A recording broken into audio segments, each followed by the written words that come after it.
खुश रखे बेटा, खुशियां मिलन तो अल्लाह खुश। ਤੁਹਾਡੀ ਤਰਫੋਂ ਮੈਨੂੰ ਖਾਣਾ ਮਿਲਿਆ, ਬਹੁਤ ਬਹੁਤ ਸ਼ੁਕਰੀਆ, ਬੜੀ ਬੜੀ ਮਿਹਰਬਾਨੀ।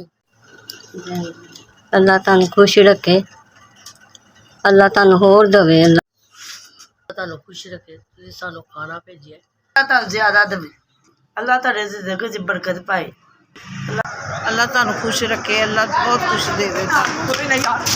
खाना मिल गया, बहुत शुक्रिया, अल्लाह पाक तुहानू होर देवे। ਜਿਹੜਾ ਖਾਣਾ ਮਿਲਿਆ, ਅੱਲਾਹ ਤੁਹਾਡੀ ਤੰਦਰੁਸਤੀ ਦੇਵੇ। अल्लाह पाक तुहानू सलामत रखे, तुसीं सानू खाना भेजिया, अल्लाह तुहानू होर देवे। तुसीं खाना भेजिया सानू, अल्लाह बहुता देवे।